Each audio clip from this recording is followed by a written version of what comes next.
Bonding and hybridisation पे deal करेंगे। हिंदी में इसे आबंधन एवं संकरण का विज्ञान कहते हैं।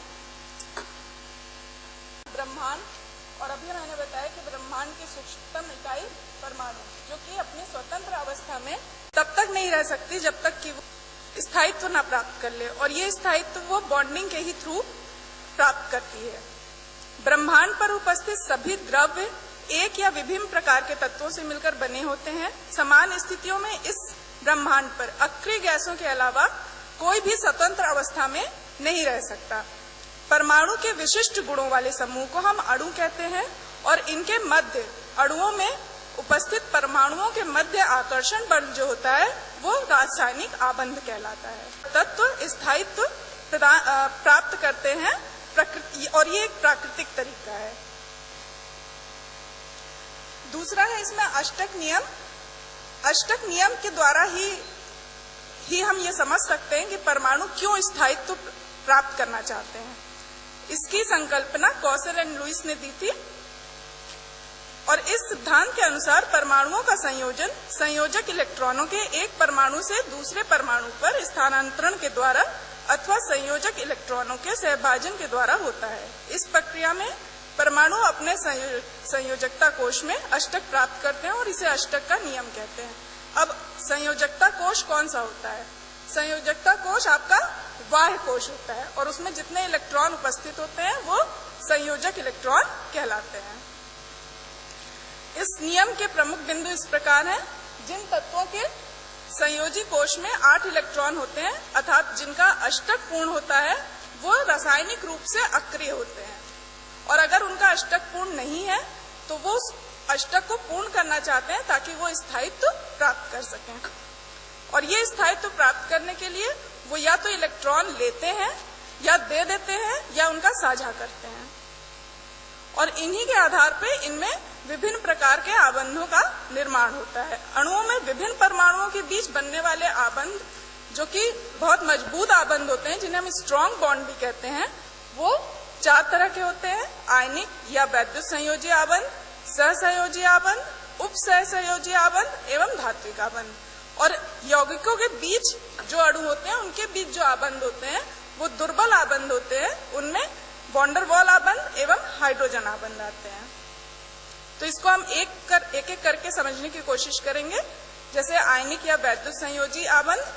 आयनिक आबंध की व्याख्या कौशल ने की थी, और उनके अनुसार उदासीन परमाणु से संबंधित धनायनों एवं ऋणायनों के बनने की सरलता, जितने इजीली वो बनेंगे उतनी ही इजीली आयनिक बॉन्ड फॉर्म होगा, और उनकी ठोस में व्यवस्थित होने की क्रिया इसके अंतर्गत आती है। सामान्यतः ये आबंध वैद्युत ऋणात्मकता में अधिक अंतर वाले, वैद्युत ऋणात्मकता का अंतर 1.9 से 2.9 के बीच में होना चाहिए, ऐसे परमाणु आपस में इलेक्ट्रॉनों का आदान प्रदान कर लेते हैं और आयनिक बंध की उत्पत्ति होती है। और इस आयनिक बंध के बनने में ये क्रियाएं सम्मिलित होती हैं, जिसमें परमाणु गैसीय अवस्था में एक इलेक्ट्रॉन का त्याग करके धनात्मक आयन बनाता है, फिर इस इलेक्ट्रॉन को दूसरा परमाणु एक्सेप्ट करके ऋणायन बनाता है, और फिर ये एक ठोस क्रिस्टल के रूप में व्यवस्थित होते हैं। जिस प्रकार इस स्लाइड में आप देख सकते हैं कि सोडियम के बाह्य कोश में एक इलेक्ट्रॉन था, इसने क्लोरीन के बाह्य कोश को ये इलेक्ट्रॉन दे दिया ताकि सोडियम भी अपना अष्टक पूर्ण कर सके और क्लोरीन भी अपना अष्टक पूर्ण कर सके, और दोनों ही परमाणु क्रिस्टल में स्थायित्व को प्राप्त कर सके। फिर सहसंयोजी आबंध। इस आबंध की अवधारणा सन 1919 में लैंगम्योर ने दी थी। 2 परमाणुओं के मध्य इलेक्ट्रॉनों की सम साझेदारी से बना आबंध सहसंयोजी आबंध कहलाता है। ये 2 परमाणुओं में कभी कभी एक आबंध होता है। अगर एक इलेक्ट्रॉन युग्म का साझा हो रहा है तो उसे एक आबंध, एक सहसंयोजी आबंध कहते हैं। अगर 2 का हो रहा है तो उसे द्विआबंध कहते हैं, और अगर 3 इलेक्ट्रॉनों का हो रहा होता है तो उसे हम त्रिआबंध कहते हैं।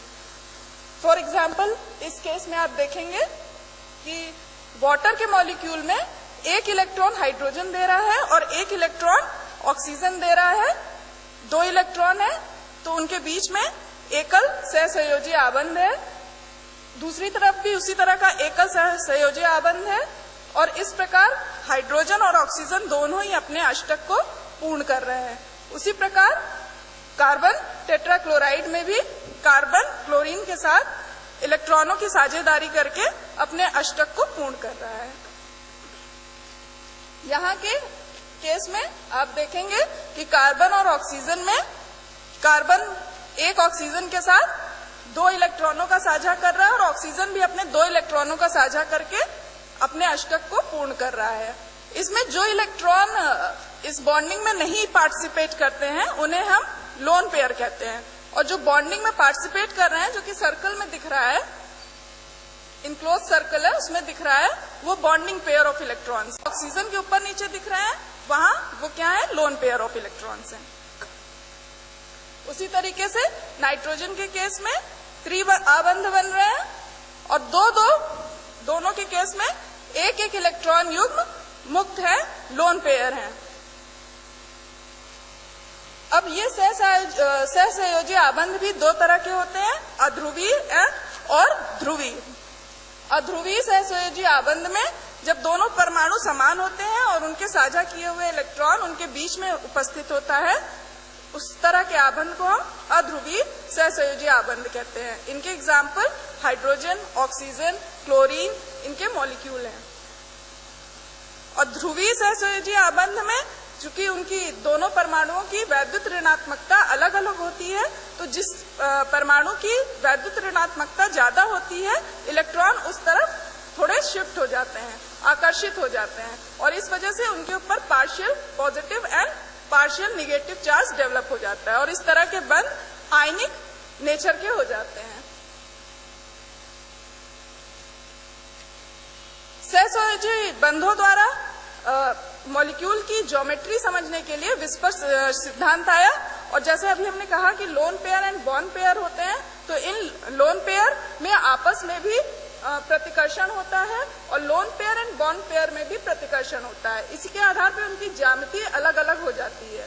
तो इस ज्यामिति पे क्या असर पड़ता है प्रतिकर्षण का, वो विस्पर सिद्धांत द्वारा समझाया गया। सन 1940 में सर्वप्रथम सिडविक एंड पॉवेल ने इस सिद्धांत को प्रतिपादित किया था। यह सिद्धांत परमाणुओं की संयोजकता कोश में उपस्थित इलेक्ट्रॉन युग्मों के बीच प्रतिकर्षण क्रियाओं के आधार पर दिया गया था। इसको बाद में निलहोम एंड गिलेस्पी ने इसको और भी मॉडिफाई किया था।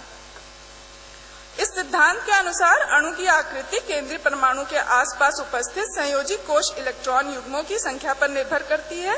केंद्रीय परमाणु के संयोजकता कोश में उपस्थित इलेक्ट्रॉन युग्म एक दूसरे को प्रतिकर्षित करते हैं, क्योंकि उनके इलेक्ट्रॉन क्लाउड जो होते हैं वो ऋणात्मक आवेश के होते हैं जो एक दूसरे को रिपेल करते हैं। ये इलेक्ट्रॉन युग्म त्रिविम मतलब स्पेस में उन स्थितियों में अवस्थित होने का प्रयत्न करते हैं जिसके फलस्वरूप उनमें प्रतिकर्षण कम से कम हो। इस स्थिति में उनके मध्य अधिकतम दूरी होती है। इसका मतलब कि लोन पेयर अगर कहीं भी मॉलिक्यूल में है तो वो दूसरे लोन पेयर से मैक्सिमम दूरी पे अपने आप को उपस्थित करेगा। उसी तरीके से वो बॉन्ड पेयर से भी मैक्सिमम डिस्टेंस बनाएगा। संयोजकता कोश को एक गोले के रूप में माना जाता है तथा इलेक्ट्रॉन युग्म गोलीय सतह पर एक दूसरे से अधिकतम दूरी पर स्थित होते हैं। इलेक्ट्रॉन युग्मों के बीच प्रतिकर्षण अन्योन्य क्रिया निम्नलिखित क्रम में घटती है। लोन पेयर सबसे ज्यादा प्रतिकर्षित होते हैं, उसके बाद लोन पेयर बॉन्ड पेयर होता है और सबसे कम प्रतिकर्षण bond pair and bond pair में होता है। इसकी सहायता से विभिन्न अणुओं की हम ज्यामिति डिफाइन कर सकते हैं और इसको भी हमने 2 कैटेगरी में बांटा हुआ है। एक जहाँ पे एकाकी युग्म या लोन पेयर उन अणुओं में उपस्थित नहीं होते हैं और जहाँ दूसरा ग्रुप ऐसा है जिसमें एकाकी युग्म उपस्थित होते हैं। तो ये आपके एग्जाम्पल्स हैं जिसमें एकाकी युग्म उपस्थित नहीं है। यहाँ पे जो भी दिखाया जा रहा है वो सारे बॉन्ड पेयर इलेक्ट्रॉन है। पहला एग्जाम्पल आपका इसमें बेरिलियम क्लोराइड है जिसमें ए जो है आपका बेरिलियम है और बी जो है वो क्लोराइड है। इसमें आपका एकाकी युग्म उपस्थित नहीं है और इनकी ज्यामिति रेखीय होगी। उसके बाद आपका BF3 है, इसमें आपके जो ज्यामिति है वो त्रिकोणीय समतलीय है। तीसरा आपका CH4 है, मीथेन, सभी लोग इससे परिचित हैं और इसका स्ट्रक्चर आपको पता है टेट्राहेड्रल होता है। इसके बाद PCl5 है, इसमें आपका ट्राइगोनल बाइपिरामिडल स्ट्रक्चर होता है। और लास्ट में आपका SF6 है, इसमें आपका केंद्रीय परमाणु 6 अन्य परमाणुओं से घिरा हुआ है और इनकी ज्यामिति ऑक्टाहेड्रल है। अब ये एग्जाम्पल जो है इसमें आपके लोन पेयर उपस्थित है। जैसे पहला एग्जाम्पल, उसमें एक ही लोन पेयर है, उसमें SO2 है फर्स्ट एग्जाम्पल, और इसकी आकृति आपकी मुड़ी हुई हो जाएगी। दूसरा एग्जाम्पल, इसमें भी सिंगल लोन पेयर है, अमोनिया। इसका अगर आप टेट्राहेड्रल के एंगल्स की बात करते हैं तो उसका एंगल की वैल्यू होती है 109.5 डिग्री, जबकि अमोनिया के केस में ड्यू टू लोन पेयर प्रतिकर्षण आपका ज्यामिति जो होती है वो अपनी रेगुलर ज्यामिति से अलग हो जाती है और उसका टेट्राहेड्रल ना होके आपका त्रिकोणीय पिरामिडी, और जो एंगल है वो 109.5 से घटकर 107 हो जाता है। उसी प्रकार वाटर के भी मॉलिक्यूल में होता है कि वहां पे 2 लोन पेयर होते हैं तो उनका 109.5 से घटकर 104.5 हो जाती है। SF4 के भी केस में आपका एक लोन पेयर है और उसका स्ट्रक्चर ढेकुली टाइप का हो जाएगा। उसके बाद आपका ClF3 है जिसमें 2 लोन पेयर हैं और इसका ज्योमेट्री जो है वो T शेप्ड है। उसके बाद Br5 है, इसका स्ट्रक्चर आपका अष्टफलकी होगा, लेकिन एक फलक पे उसके आपका लोन पेयर होगा जिस वजह से उसकी ज्योमेट्री वर्ग पिरामिडी हो जाएगी। और लास्ट में आपका 2 लोन पेयर है और उनको हम ऑक्टाहेड्रल के परपेंडिकुलर एंगल्स पे रख देते हैं तो अपोजिट रहेंगे और नीचे सिर्फ आपके प्लेन पे आपके चारों परमाणु उपस्थित हो जाएंगे, तो उसका स्ट्रक्चर आपका स्क्वायर प्लेनर हो जाता है।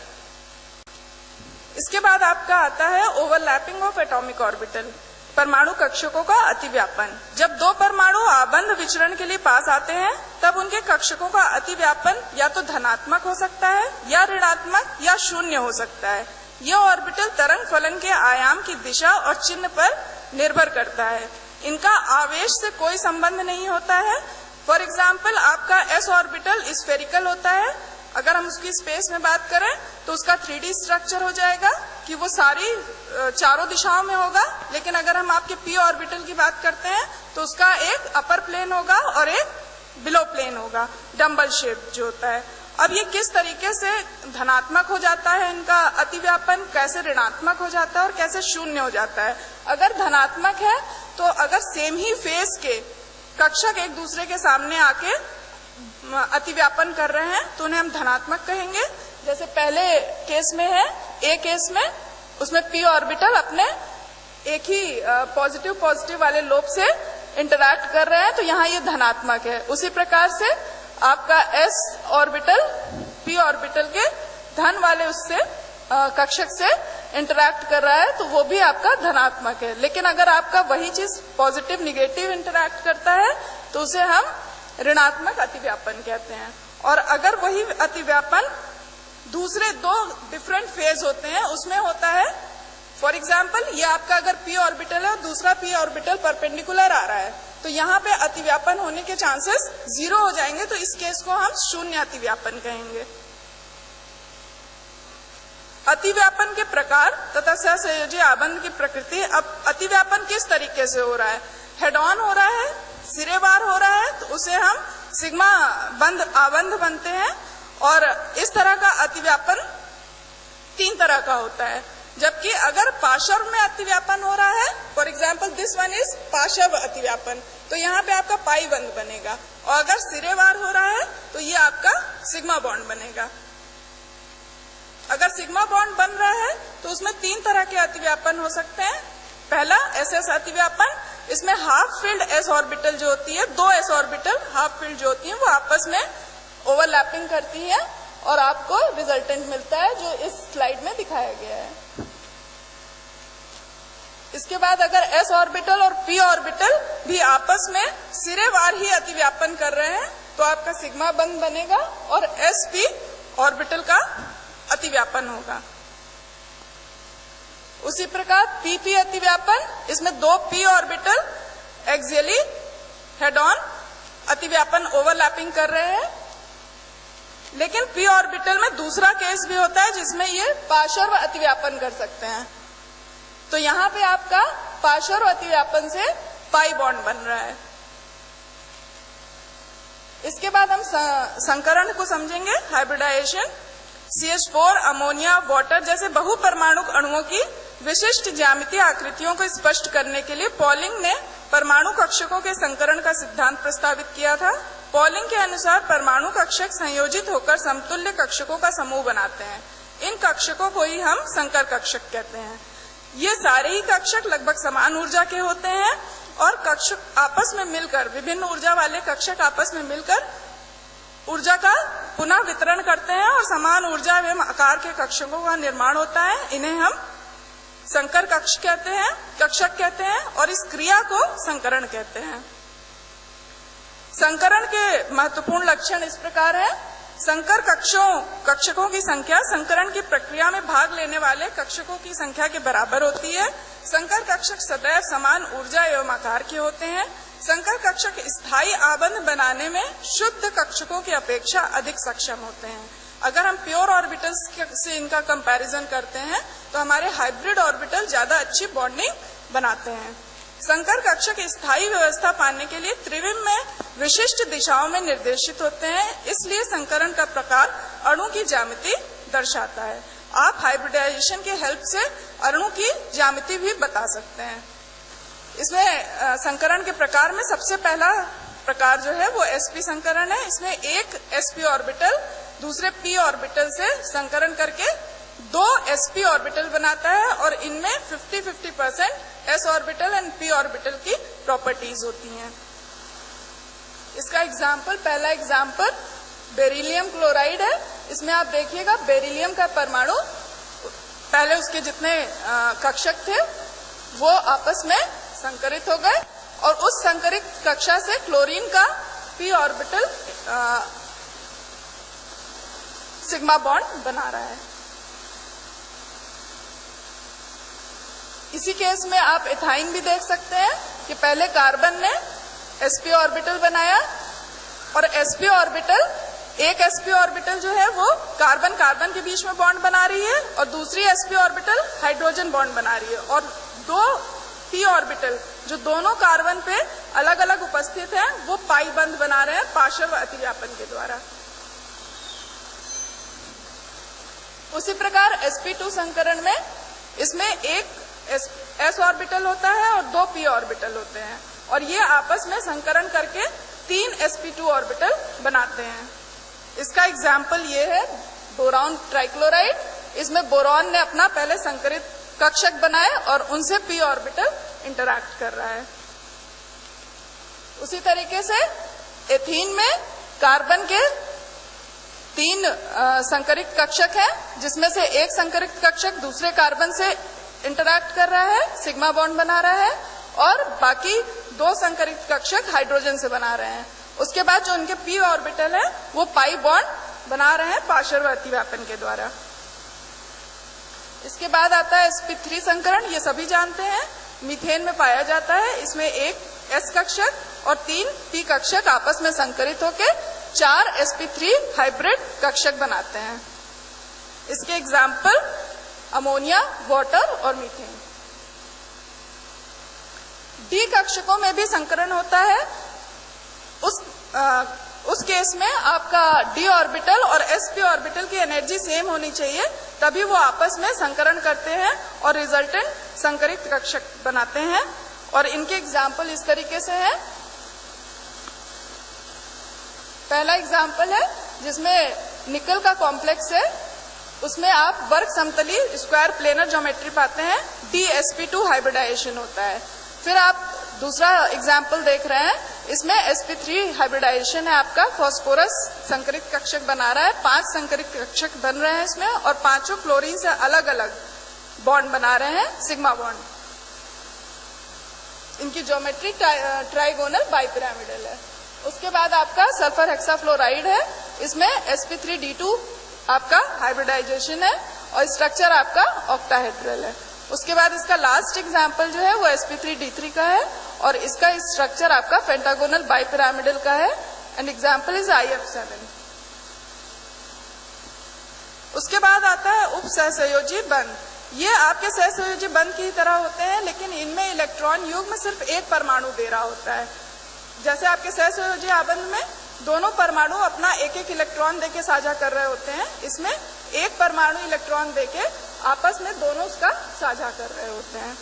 इस केस में आप देखिएगा अमोनिया के पास एक लोन पेयर ऑफ इलेक्ट्रॉन है, वो उसको बोरॉन ट्राइफ्लोराइड को, जिसका एक कक्षक खाली है और उसका अष्टक पूर्ण नहीं है, उसको अपना एक इलेक्ट्रॉन युग्म का साझा कर लेता है और उप सहसंयोजी आबंध को बनाता है।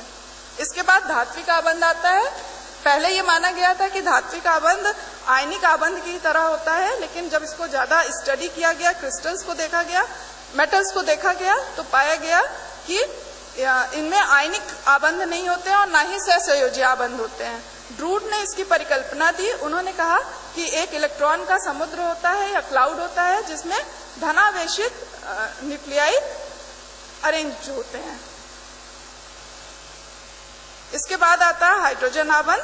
नाइट्रोजन, ऑक्सीजन तथा फ्लोरीन, ये तीनों अत्यधिक विद्युत ऋणात्मक तत्व जब परमाणु सहसंयोजक आबंध द्वारा हाइड्रोजन परमाणु से जुड़े होते हैं, तब सहसंयोजी आबंध के इलेक्ट्रॉन अधिक विद्युत ऋणात्मक तत्व की ओर स्थानांतरित हो जाते हैं। फलस्वरूप प्राप्त आंशिक धनावेशित हाइड्रोजन परमाणु किसी दूसरे विद्युत ऋणात्मक परमाणु के साथ एक नया बंध बनाता है, जिसे हम हाइड्रोजन आबंध कहते हैं। यह दो तरह के होते हैं, अंतरणु और अंतराणु। इनके एग्जाम्पल इस तरीके से हैं। इसमें आप देखिएगा, अगर एक ही मॉलिक्यूल के दो फंक्शनल ग्रुप आपस में हाइड्रोजन बॉन्डिंग बना रहे होते हैं तो उन्हें अंतराणु कहते हैं, और अगर दो मॉलिक्यूल के हाइड्रोजन परमाणु आपस में हाइड्रोजन बॉन्डिंग बना रहे होते हैं तो उसे अंतराणु कहते हैं। ये आपका परमाणु से विभिन्न तरह का, जैसे आप इसमें देखिएगा एक ह्यूमन का भी स्ट्रक्चर निकल के आ रहा है कि हमारी ह्यूमन बॉडी कहा जाए या ब्रह्मांड कहा जाए, इन परमाणुओं से मिलकर बना हुआ है। आप ड्रग इंटरैक्शन भी बिना बॉन्डिंग के नहीं समझ सकते हैं। जितने भी रिसेप्टर साइट्स हैं वो भी केमिकल बॉन्डिंग पे ही बेस्ड होते हैं। Thank you.